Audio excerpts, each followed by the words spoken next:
Hey y'all, I'm back with the XJ looking to continue the project on this car.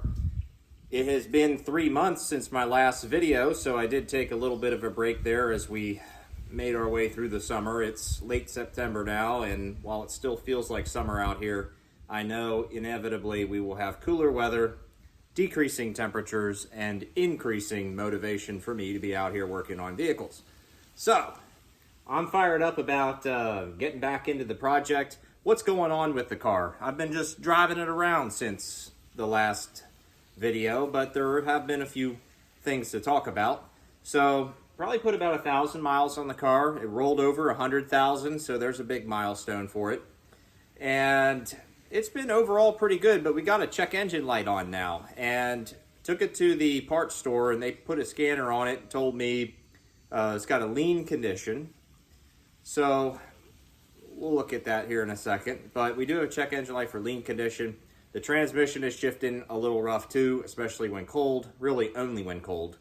It has some rough shifts, it has some slippage.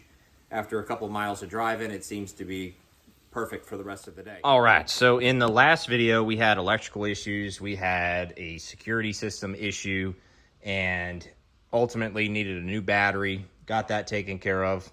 Got the car to be happy with the key again, and it's been starting up, running, and driving. It still does have an intermittent no start issue with the ignition where the car is not recognizing the key, and I'll get a rapid flashing red light up on the dash, and I just don't even attempt to start the car when I see the rapid flash. I take the key out, put it back in, see if we get a solid red light, and then I'll start the car. That way the car doesn't go into lockdown mode for several failed no starts. Now, I would like that issue to go away forever, but I'm not sure what it's going to be to do that. And while that's on my mind, the issue with the parking brake fault and the parking brake getting stuck.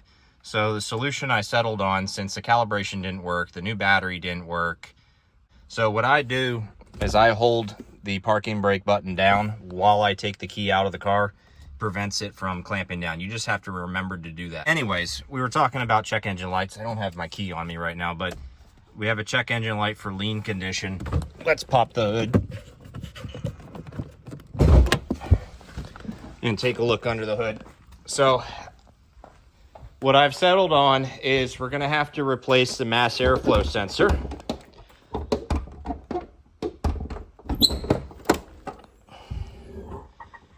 Which I believe is this one here. And I removed the cover off the top of the engine so I could look at things. And I was checking out these clamps. They all seem tight. There could be, see, it may not be the mass airflow sensor. It could be a boost leak, not boost leak, a vacuum leak somewhere. And downstream of the mass airflow sensor. And you got all this stuff going on here. But with the engine running, I was looking and just couldn't find anything. So nothing obvious, but I mean, you got all this stuff coming off the intake and coming around the back to see what kind of parts we have. So I found it to be advisable to get a trans service done. A drain and fill is what I want to do.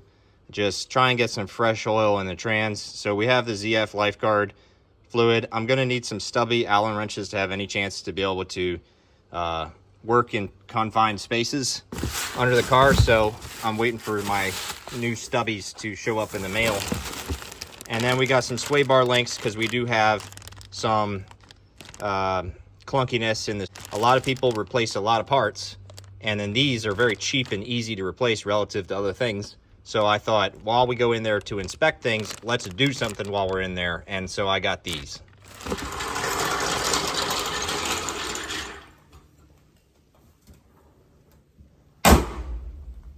All right, now we got to figure out where is the jacking point. Put something soft there, if I can.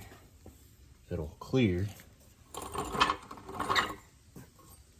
Because I don't really want to bend any metal under there. Let's see what we got here. See if we can lift the car up.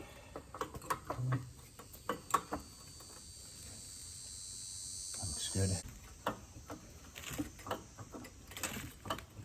Jeez, a lot of suspension travel up and down there. All right, here we go. We're gonna use the Milwaukee. Try and make our lives a little easier, but here we go. Okay, that wasn't on that tight. That's a little concerning, actually. Interesting.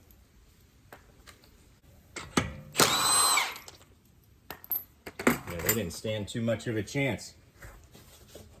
Ooh. Well, here's a little look at our tread. Actually looks good.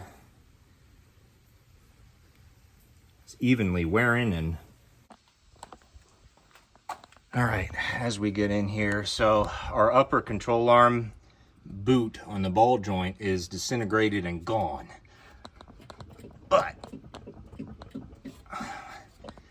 not really getting any movement out of it by hand. Here's our shock. This is a coil shock. So air suspension delete. There's a frog right there. Here's our lower control arm, which its ball joint looks a lot better. You really kind of got to get a pry bar or something to properly test this, but not bad. And then our sway bar location, yes, it's right here. So here's our sway bar. All right, so here's a little crash course on what you're dealing with the sway bar. So you got one nut here that goes on, but inside here, you've got a hex, which you can use an Allen key to prevent the stud from spinning as you try to tighten or loosen this nut. And then on the opposite side, there is a bolt that goes through and a nut, I believe. And you're gonna have to put a wrench on the opposite side here on the bolt, and then a socket on the nut to loosen it. So on both ends, it's a two-handed job, basically. So let's see what we can do. What I'd like to do, here is our setup here. We need to loosen this. And I've got a ratcheting wrench like this, and maybe I should get my wobbly one, but this might work anyways. And it's a 15 mil, and then I just don't know what size Allen this is. But let's see if we can get her going.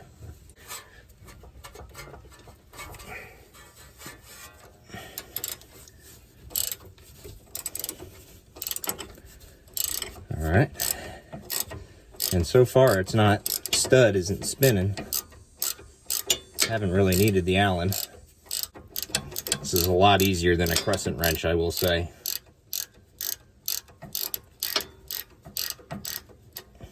Okay, we're just gonna leave this like this and make sure we can get the bottom one off first before we take it fully out. All right, now for the bottom side, you can see this is in there pretty deep. So I'm gonna need a deep socket, or a regular socket might do it, but it's gonna take a socket. You're not gonna be able to use a crescent wrench on it. And this is really where we're gonna do all our work, but we have to hold the opposite side steady, and in the way is the lower control arm. So I can get a wrench in there, and I think this style of wrench is gonna be the best. This is a line wrench. This is a 13 millimeter on this side, and we're staying with 15 millimeter on this side. Let's see if we can get her going. It's tight. There we go. It's a bit when we take this out. I may have to wedge something in there to try and hold it up so we have clearance, but we'll cross that bridge if we get to it. Okay, now finish taking out the top one. And if you're wondering if you have bad sway bar links, one thing you could do is take your car for a drive with these removed and see if your clunking noise goes away, because you can drive the car without this. Okay, so she seized up pretty good there. Probably just needs a tap with a little hammer or something.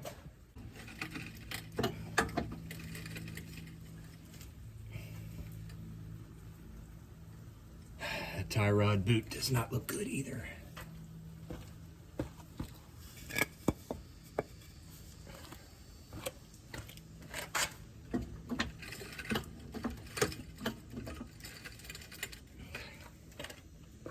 So I just want to let a tiny bit,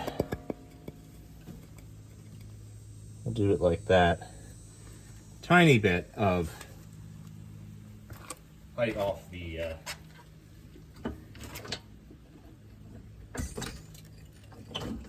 okay, perfect. Let's see if they're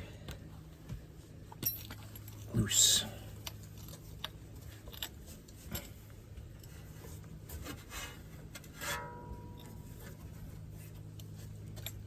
All right, maybe a little bit more.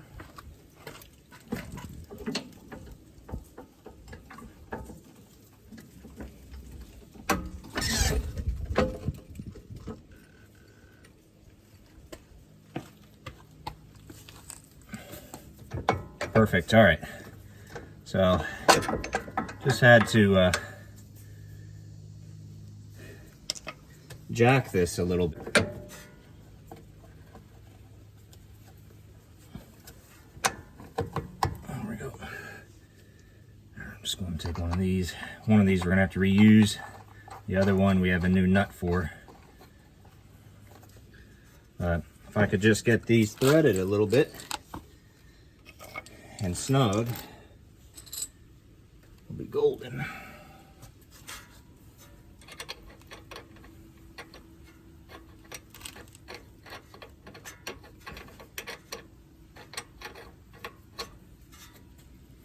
All right, we're going to start here at the bottom since the camera's already there. Just reversing our process here with the 13mm here and the 15 on this side.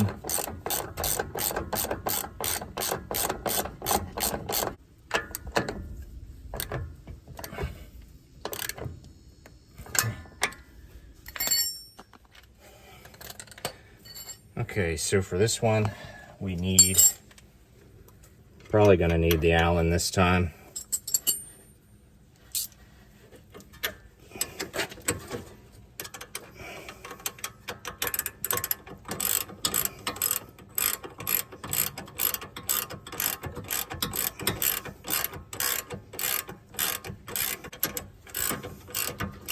So far, not needing the Allen.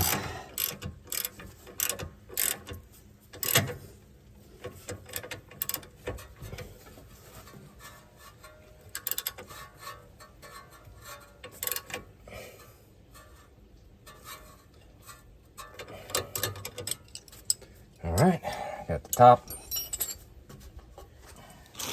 I found all these lug nuts in the trunk. It's kind of interesting. See, here's a washer. I think some of them, their washers have popped off, so we could, yeah, here we go.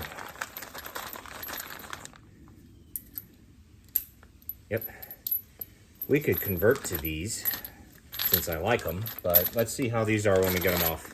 Don't know why we have them or what prompted the prior owner to get those and put them on one of the wheels. Full power.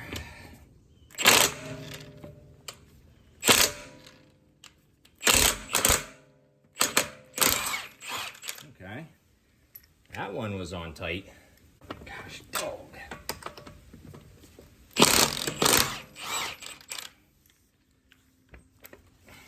Jeez. Stuck in there.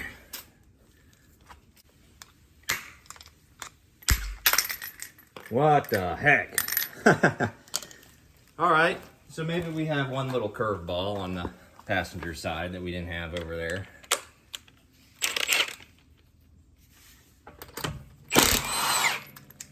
All right, I think we are going to convert to the new style.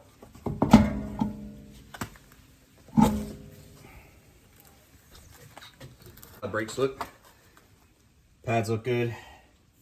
Ooh, this rotor is actually Really nice. It's better than the other one even. We have the same issue with upper control arms. We've also got mud wasp nests in there. Same issue with the boot, but feels solid. Lower control arm up here feels solid. Sway bar. So everything feels solid. Okay. All right, not bad. Let's get in there and knock this out. Okay, here's a little look around. I want to show you all the tie rod end. Boot's a bit destroyed there, but there's our new sway bar link, all in there. Going to pop the wheel back on. We're going to convert to the new style lug nuts for this wheel and go out on a little drive. So I went digging around in the trunk trying to find the remainder of these. There was 4 of them missing. I found all 4. Here's just a look at the difference between the two. This is the new style and this is the old style, probably OEM here. And I just like the new style. They got, you know, more space here for your socket to grip onto.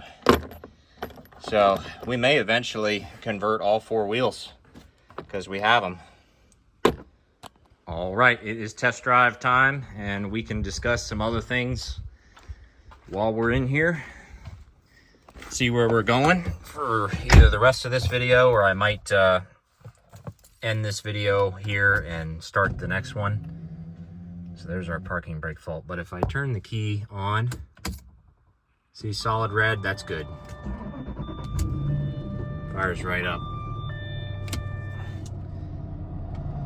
No check engine light, which is interesting. Here's our miles. I'm actually putting decent mileage on it. So with the transmission doing what it's doing, real some slippage, especially my 3 to 4 shift when cold, and some rough shifting, my 2 to 3, 3 to 4 shift, and even a little bit of some surging when I come to a stop after having just started driving. When I get up to the gate and stuff, it tried to do a surge the other day, and then it really didn't want to shift. When I pulled out onto the highway, it kind of got stuck in a gear and revved out longer than it should have. After that, it was glorious. The rest of the day, it was perfect. So maybe the solution is to let it run a little bit, let it warm up a little bit before I take off. So let's get backed out of here. Okay, I haven't touched the throttle yet. Just want to see how the trans does under light to moderate throttle here. Quick shift into second. Second to third shift, good. Yeah, see that flutter? It just popped like 400 RPMs before it slammed into fourth. Not hard, but it should have just gone into fourth, not revved up 300-400 RPMs. But doing pretty good so far today, actually. This is not bad. This is kind of how it was acting, you know, months ago. All right, so here we go. I know it's pretty rough back here. Rough section here. Tell you what, good first impression.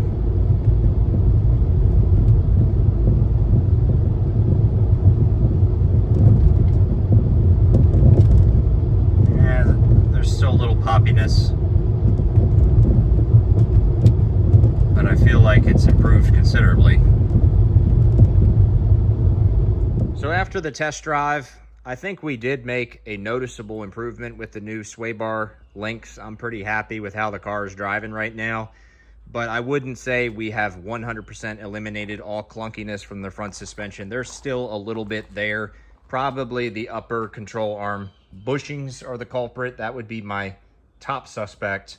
So with that said, good progress today. Got something off the list. We will await more parts in the mail and pick up in the next video. So hope y'all enjoyed the video. See y'all next time.